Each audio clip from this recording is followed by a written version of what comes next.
All right. So instead of doing the restaurant stream today, we're just gonna go ahead and kick off the Augury House Radio. The Augury House Radio is a companion to the main Augury House. So it's like a space where you can hear about some of the behind-the-scenes process of our just day-to-day, what we're working on, what we're thinking about, and we'll also show some special work on here from time to time. Those works will be pretty, they may or may not make it onto the actual Augury House game or any of our released projects. The fun thing is although we have like a lot of features on the Augury House release, which just released the other day, we have just as many duds. So, whatever we show in here could be something good, but could be a dud as well. But, you'll see it here and probably only here. So that's what the AH radio is for. Another thing we have going is we have guest talks with some of our collaborators. So this week we have, or for this session, we have Will Zeng, who is currently in the MFA program at the University of Oregon. So we'll have them on. That'll be fun. They'll be talking with our director of gallery stuff, for right now, which goes by the name of Kevin. But for now, we're just going to get into this first episode. So here we go. Bam, bam, bam. Whatever's next. All right. So Augury House. What Augury House is it's a new model for collaborative virtual experiences. And what we mean by new model is, so the best way I can describe it is kind of taking like a roundabout approach to it. So currently, the digital trends or the cultural digital trends are going towards a route of scarcity, right? With like blockchains, NFTs, those kind of things. It's about cultivating like a culture of scarcity where, you have like a shitty little JPEG, but, I guess only a certain, like, it has like a stamp or a license attached to it, or a receipt essentially, that says like this JPEG is one of one, even though it can be reproduced millions of times. So it's kind of like a weird thing. But what Augury House starts off from the viewpoint of is seeing as these digital things as very fluid.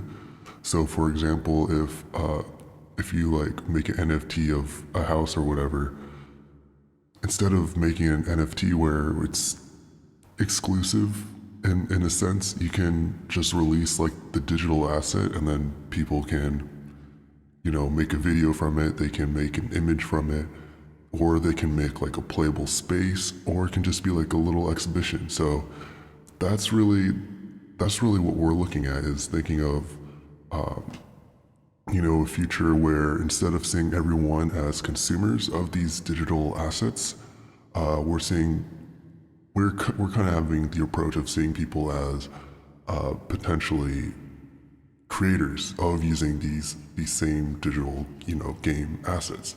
So like one example we can have is like video, where video starts off where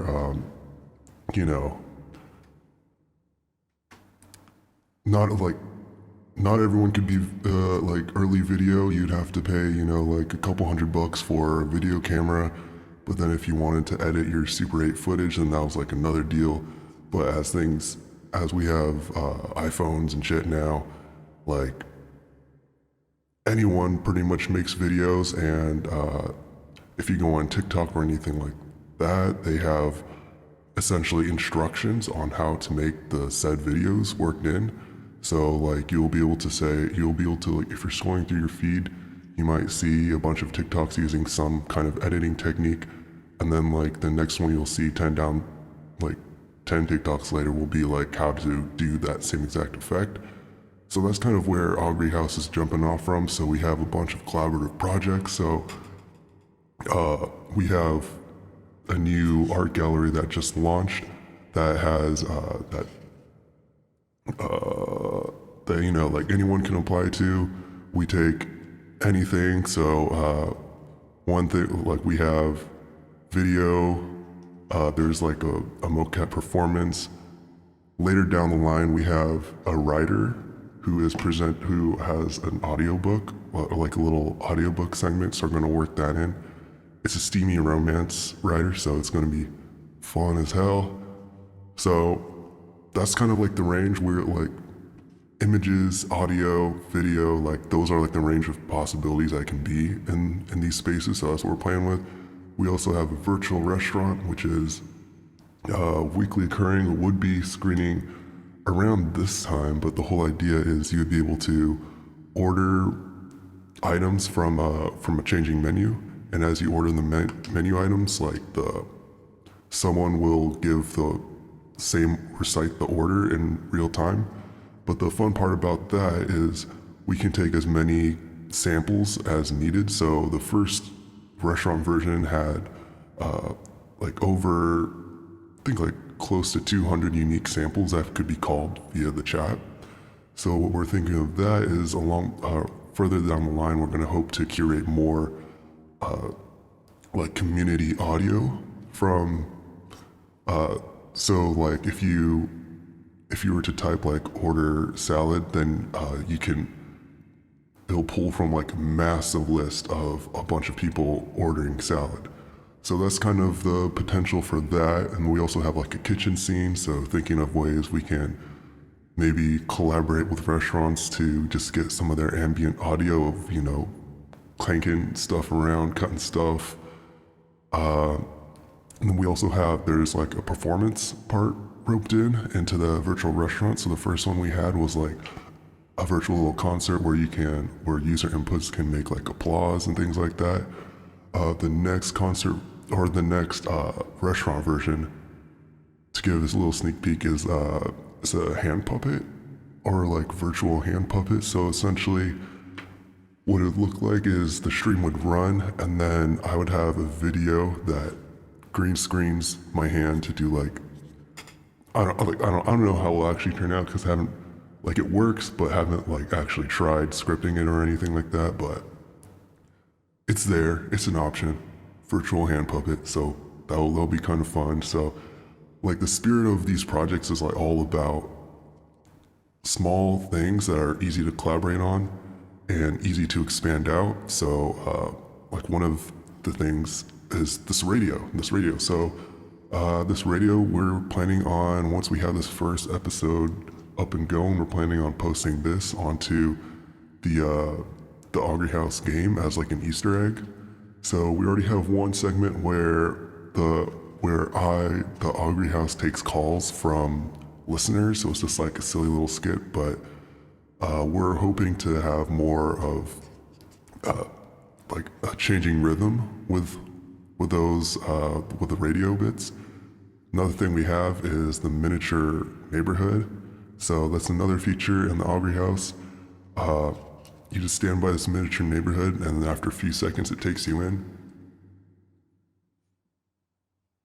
I just had a burp. Some teriyaki noodles. Those are delicious.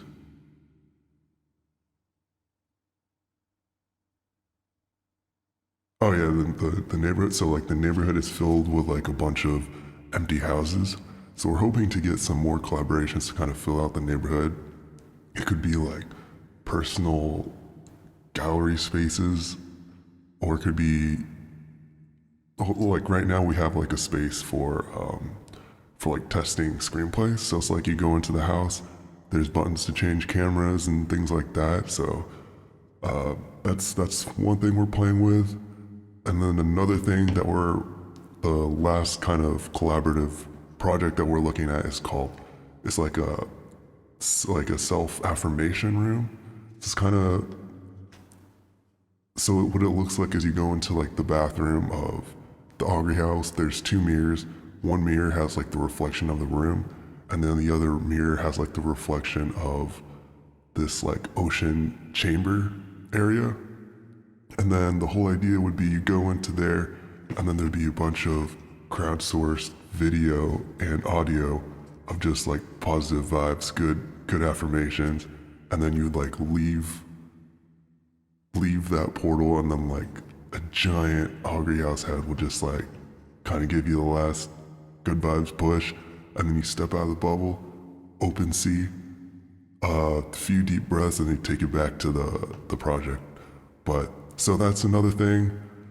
Where we're at with these collaborative projects is right now with this update, they're essentially, well, with this update, everything is started. So like the foundation is set. So this next phase of Augury House is essentially gathering the collaborations and like fleshing out these projects into like communal spaces.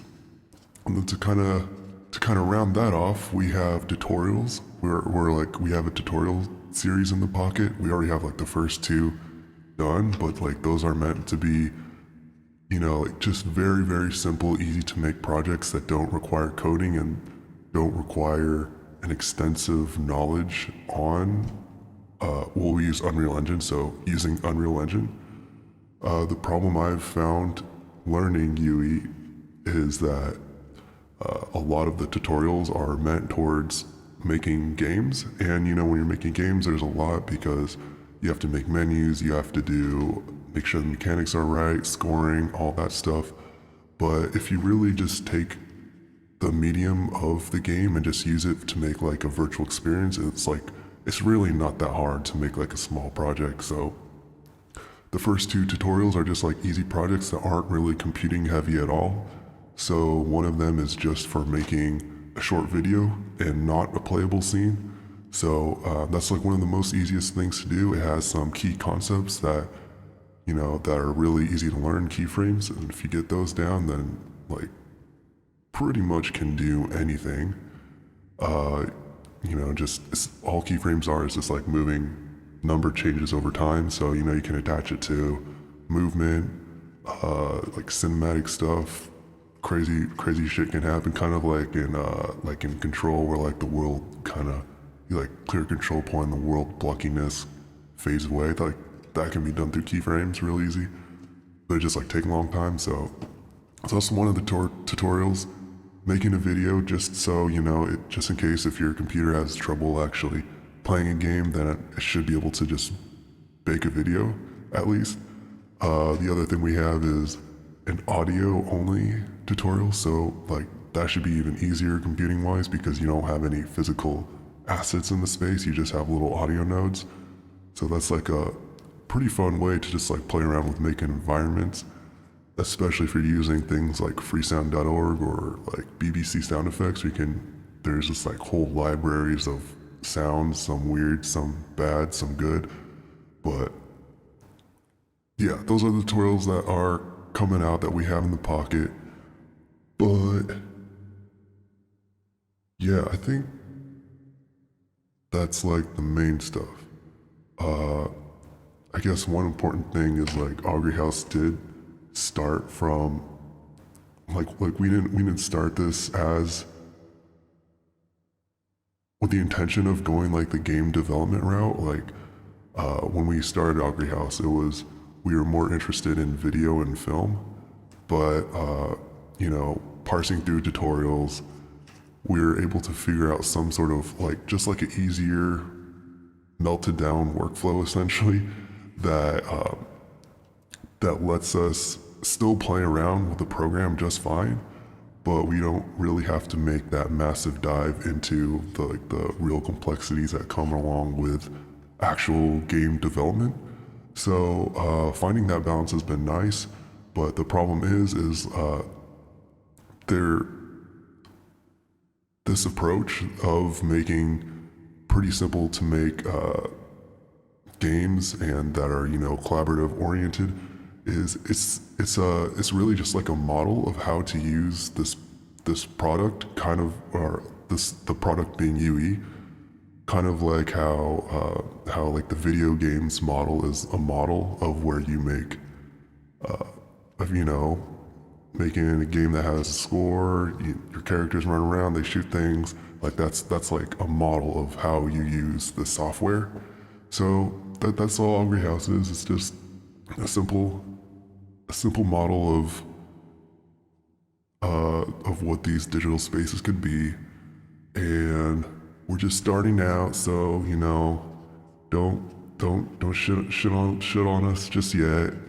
But but yeah, I think that's all I mostly got to say before handing it off to the gallery folks. Yeah, so right now it's just me, the Augury House, but eventually we're going to hope to have other people on the Augury House Radio as well. We do take callers at some points. Details for everything are going to come a little later. But yeah. Oh, that's what's chilling, that's what's up, and yeah, first, so just yeah. Damn. I don't know what's a. We're all alone in this white space. Uh,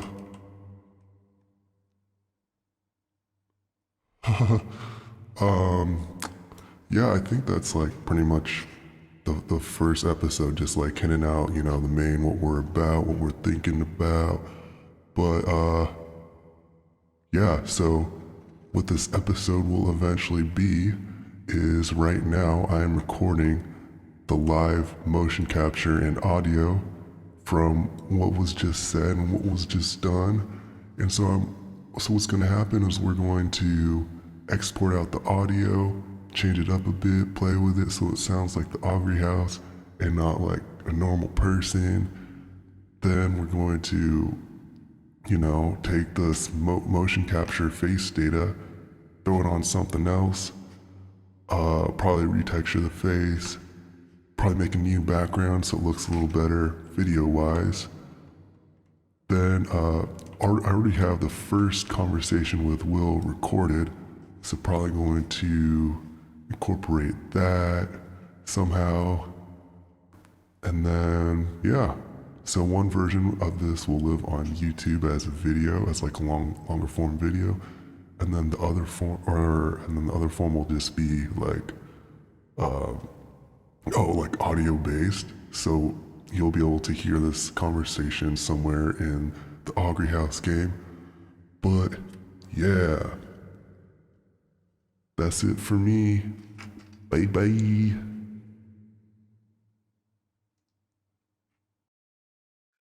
Oh, sweet, we're recording.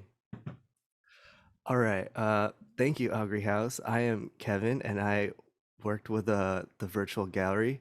And here we have Will Zeng, who is one of the exhibiting artists for the gallery, who presented your work, 36 Meditations on drifting, right?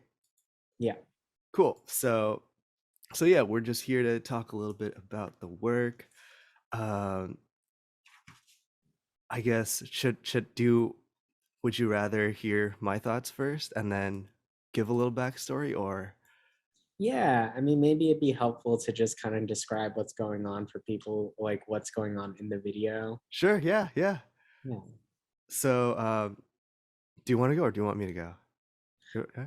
Yeah. I mean, I'd love to hear your kind of, yeah, what like stood out for you. Okay, so watching the video, I see, multiple like movements. It feels like movements in like an orchestral sense, not sort of like, point A kind of snowballs into point B, snowballs into C. It feels like bam, section, section, section, Mm. So like the very distinct sections and how they come in and how they sit and how you sit with them. So it's like, like the first one we intro into the scene, and then it gets kind of memey with like the little hamster, all the little YouTube sensation videos. And then so like that was felt like one solidified moment where it's like Beyblades, it's like, all internet, all this pop culture coming in, and then we get to like the windmills and the time. We're in like this weird deconstructive space. It's like dramatic. We're like looking back or looking at ourselves somehow through this weird looping. And then from here we kind of get very contemplative with like the In the Mood for Love, the soundtrack, and you know how we're and the at the gardens.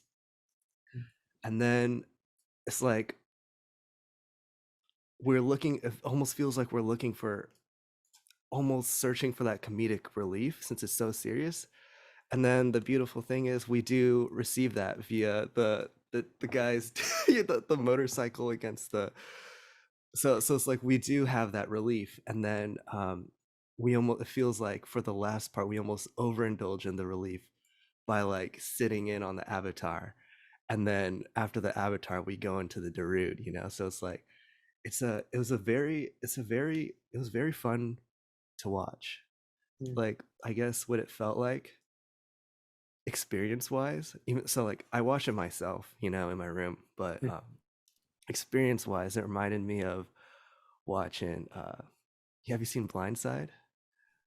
Oh, like the movie with Sandra Bullock? Yeah, yeah, listen. Yeah. But I watched that like at a sports camp, like Mm, as a kid, and there's like a bunch of kids in the room and they're like cheering it on like as if it was a game. But it felt like that kind of energy, that like the party, you know, riding the crowd wave sort of mm, thing. Just like, oh shit, what's gonna happen? Like Beyblades, oh fuck, you know. And then we're going into the next things. But yeah, it felt like directing action was like a big part of it.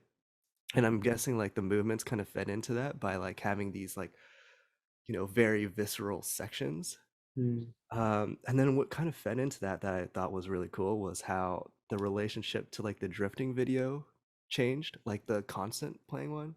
Like mm, it's so flashy and like the cuts from like, you know, how we're jumping from the up and then like the tire and then we're over here, and how it's like perpetually in motion. So like sometimes, or like at the start it was like comedic, but then mhm, it's like when we got to like the more contemplative sections, it was like it was like a fly, you know, like mm, it was vying for attention when like I was trying to, it's like wait, this, just this video of rock, like, you know, rock garden tending is playing, and it's like it feels like the full video almost in a way. So it's like it's a weird push and pull of attention. mm. So yeah, I don't know, is there, I guess I was, do you have like a music background? That was one of my things I was wondering. I don't. I really don't. Yeah, I think that was like part of the joy for this project with me was like sourcing the kind of like music cues collaboratively. Like I think I was looking for like music that would like that was like a big part of like the pleasure of the like video for me is mixing high and low. You know, like you mentioned, like, you know, there's this kind of like meme stuff. There's all the kind of like pleasure and like, you know, being a kid and like seeing Beyblades, and then it's like having that like spark reignited. Um, having all those moments like connected to like, you know, these very high abstract ideas of like the universe expanding or the sun like circling the Milky Way, or like the earth circling the sun, or like atoms like electrons in an atom, you know. um, that like all of these things could be like interrelated and like, you know, be framed in the same framework that is drifting. Like that was very funny for me. So I felt like I needed to like cut the like really like jokey low stuff with like, you know, like high classical like music that like inspires like the sublime. But even like within that, like it being like recognizable enough that it like still feels kind of like a joke. Because it's like it's all like, you know, like stuff that people would like, you know, right, like Claire de Lune or like Vivaldi. It's like even if you don't know those names, like you've like heard it so many times in other like movies and media, it like it hits that familiarity. um but no, I don't have a music background. I wish I did. Yeah, well, like the sections definitely felt like very, I don't know, it's like audio wise, it was very, there was so many fun things or surprises in the audio, like the Beyblades dropping. But I guess like the combinations of what you're talking about, like, you know, like the Mimi versus like, you know, orchestral works is like I feel like you give us a lot that we can potentially latch onto. It Mm. feels like the news, like, you know, how you can watch something shitty and then like a silly commercial will pop up and it's be like, you know, like I respond to the, you know, the 30-second commercial instead of, you know, the world falling apart or something. Mhm. So like that, like the watching it, it felt like I was latching onto different things at different viewings, you know? Like the first viewing, I was chilling, like it was late at night, I was just like chilling. So it was like when we got to the contemplative scene, it's like, holy shit, like kind of rocked it. But it's like, you know, other times, or it's like repeat viewings, you can kind of, it's weird how flexible it is, especially having multiple frames. Like the way you can, it's so attention oriented, where it's like the cut also happens in where you're looking.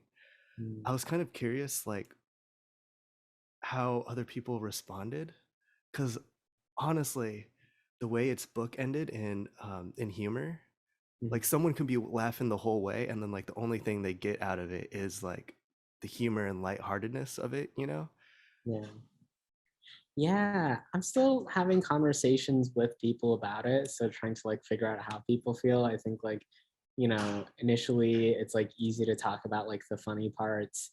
Um, yeah, I was just having a conversation with someone who does not have a lot of familiarity with like Tokyo Drift or like Oh, the idea of drifting. So it just like I felt like I was like explaining it from like a very like different point where it's like there's this film and there's like a car and like this is what you can do with a car and like it like has this like weird signification within the context of the film.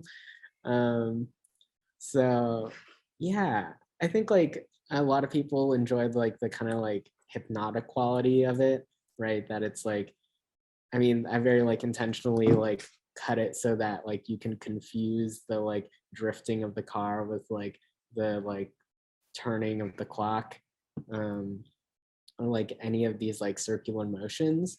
Um, so yeah, just like a kind of like visual like relationship, like kind of um I think people like really respond to that as well. yeah. So it's funny because I remember before this video was made, and you're like telling me, you're like describing it, but like, It's hard to talk about, right? But like, yeah, like I like I I don't know exactly the image I have, but like it was completely like like different. yeah, But but yeah, it's how was it edit? Like, did you just source? So you said it was like partly collaborative, mhm. and oh, so it was like, what did that look like process wise? Was that just Yeah, yeah. So like the collaboration, well, the the videos were all from mostly YouTube. So I was like kind of the like the gem or like the seed of the idea was like, okay, a drifting is a circle. A lot of things in the world are circles. Like, what are like some like other like relationships that I can call upon? Um, so it's like, yeah, like thinking like ceiling fan and then like Google ceiling fan and like finding like stock video that I could like pull or like, you know, YouTube, like pulling videos from YouTube, and then like editing it all together. The collaborative part for me was just like being around other people and like showing like versions and then like asking like what kind of music do you think should be here? Like I'm going for like, you know, a grand mood or a sublime mood and just like being around people who do have musical backgrounds and are very like smart and generous with their time to be like, well, here's like 5 different like composers you should look at and then like awesome, you know. um so I think the collaboration is a lot more like freewheeling or just like I'm just being around people who like have similar interests. Um, yeah. that's cool. So it's like this video in that case is like almost like it's like a study on this like cathartic drifting. Where it's like,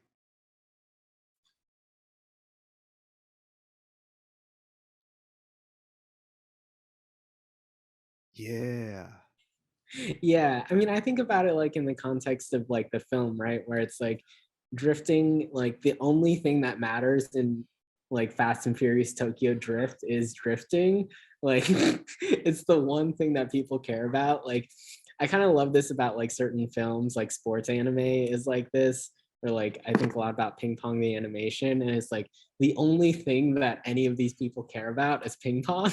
Geez, that was such a good It was a, anime. yeah, Oh my god. yeah.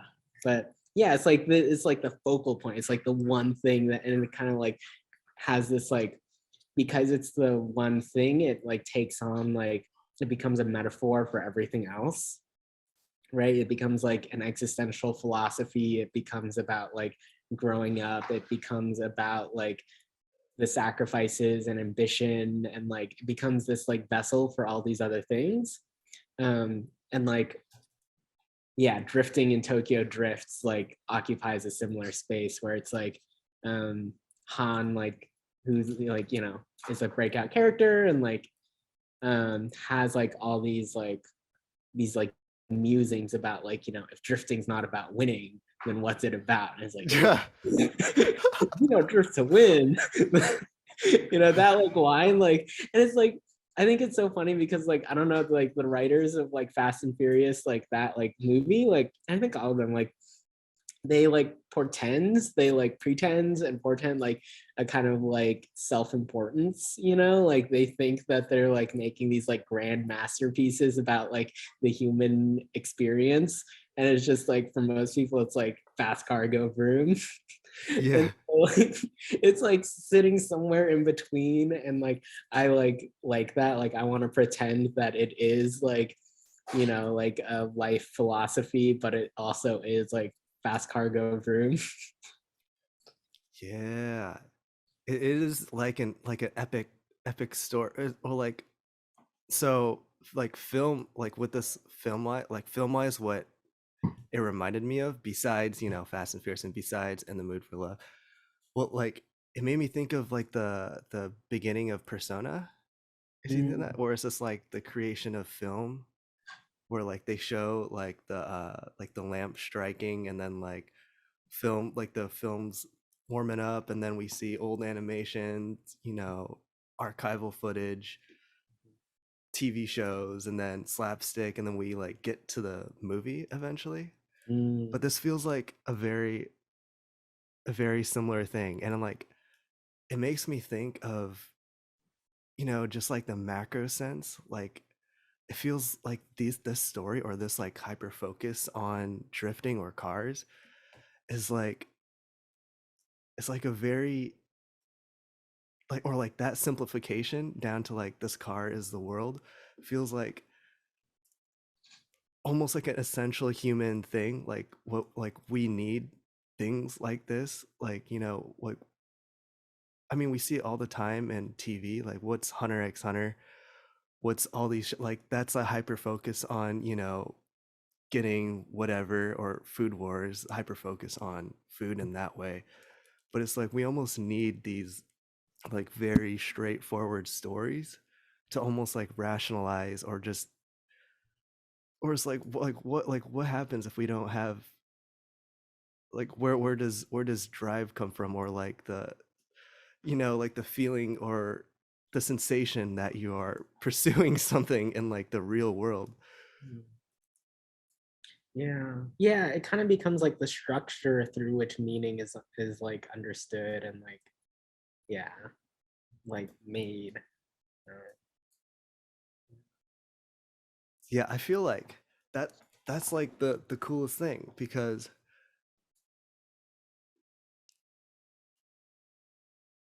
it's like, or I feel like the thing about drifting in particular that kind of separates it from, you know, like an action story or something, or, you know, along those lines, is that like drifting, isn't that kind of, it's just, it's like pure, it's like very cathartic in a way. It like destroys your tires, right?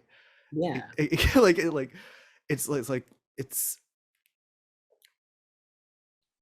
like when you're drifting in this sense, it's like very, there it's you're doing it because you want to drift, not because it's like something practical, Mm, or you're trying to, preserve the longevity of your car, or it's like, or I don't know, like just some of the ideas I've been, or thoughts floating around is like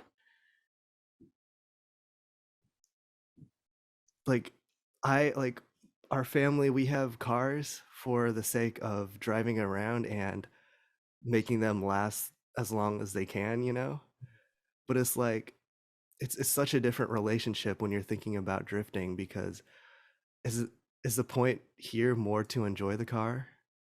yeah. Yeah, I mean, I think you're right, where it's like it's no longer utilitarian about getting from point A to point B. Its utility is self, it is itself, is like self-ontological. It's like it exists to exist, and it like the pleasure that you get is from its existence. And like even if it comes at the expense of all these other things, like the longevity of your tires, or like fucking up your engine, or like, risking your own life, like all these things, it's like, it's like, yeah, yeah, it is worthwhile inherently. um yeah, or at so least like in the context of these, yeah. so where does this fit in like the ecosystem of like your exploration into cars? Is this like the kicking off point, or Feels a little bit like it, yeah. Yeah, I think I'm in a larger project of like thinking about cars, and specifically like rice rockets, or the kind of like import modding scene in like the 80s to 2000s, um, as a kind of like jumping off point, or as kind of like a vessel for thinking about ideas of Asian American identity and solidarity, and yeah, a politics of difference, and like masculinity, and like that kind of queerness, and um, yeah, like using it as a lens through, yeah, which I can like understand these like other ideas. gotcha. So you're from like San Fran area? Yeah, So yeah. was there a pretty big rice rocket scene there? No, there wasn't. I mean, like, I don't know. I'm sure there was, but I wasn't a part of it. Like, I think I'm kind of like entering this uh, as like an imaginary. Like, I don't like there is like a historical, and there are people who still like mod out their cars, and like, um, and like do like import like sports, car kind of like stuff. But I'm almost like, I'm not sure how to that like reality figures into my art making, because I'm almost more interested in like this kind of like made up version of it, that like I'm kind of like a historical fiction, or like a speculative fiction of what, the car can represent. um yeah. Well, yeah. Well, like I feel like culturally, around the time when Tokyo Drift came out, like even if you weren't around like the actual cars or the actual culture, like you were like totally submerged in the idea of it. Like, as we were talking about before, like the Need for Speed Underground 2, Mm, like that in hand with Tokyo Drift is like, growing up, like I knew about these. I knew like why they were fun, like why they were cool, but it's like never touched one, never seen one in person. So mhm, it is so like that was another interesting part, is like this intersection with like internet culture and mm, memes and like this, just like this pop, or like the pop culture mind. yeah. But yeah, I guess it's not as big currently right now, which is Yeah, people don't really like, people like make reference to it, but it's not like the thing on top of anyone's head anymore. Um, yeah, but I think that's also another part of like the car as metaphor, right? Or as car is like, it represents like futurity, and like this kind of like forward movement, and like, going fast. Um, and Yeah. I think, yeah, the historical moment of like, yeah, that like 2000s is like, yeah, start of like this like love of cars, but also start of internet, right? Like start Yeah. like commercially available like internet, and like people like having like dial up and like making vlogs, and like I'm like as part of research I've like found some like really like goofy like vlogs of like, you know, people at like import shows like taking photos of like really cool cars, and like, you know, people that they meet and like that kind of stuff. So yeah, I don't know, it's there, it's like car internet, early 2000s. Yeah, yeah. Yeah. That is funny though. I don't know. It's like the circle. Now, like after this talk, like it makes so much sense. Like because of, cars that are like this forward thing. Like if you're gonna show it off, you can't just like zoom past someone. Mm, Or it's like the best way to show it off would be to have that perpetual motion mm, instead of like there's not gonna be like a fucking track anywhere you go. So yeah. but there should be enough room, most places to Yeah, like, carve out a little circle. yeah, do donuts. Yeah, cool. Sweet. I think we are coming up on our time. Mm. Is there uh oh, do you have like anything you would want to plug? I have your website I'm going to throw into the manual, Oh, but anything coming up? not really. Yeah. Cool. Cool. Um, Thank you for asking though. Yeah. Cool. All right. Yeah, I'm excited to see what's happening at the old house. Yeah, that's right. Cool. Well, thanks for coming on. It's been cool talking. Here, I'll end it here, but or the call. I mean the All right, and we are back. The conversation you just heard was between Kevin, our gallery guy, and Will Zeng, who is currently exhibiting work in the Augury House Gallery. Links to Will's work and their social media will be in the Augury House manual, which is found on our website under the Augury House tab, as well as on Steam, where you can also find the free download of the Augury House game. So yeah, and that wraps up our very first episode. Will's great. I'm glad if you made it this far in. We have a lot more coming in the next episodes. We're going to, next episode, we'll be talking with another one of our gallery participants, Devin Bodenhammer. So sit tight. Sorry, this episode is a little bit rambly, a little bit awkward at points, but it's the first one. We kind of have to, do the first one to do the next one, if you know what I'm saying. So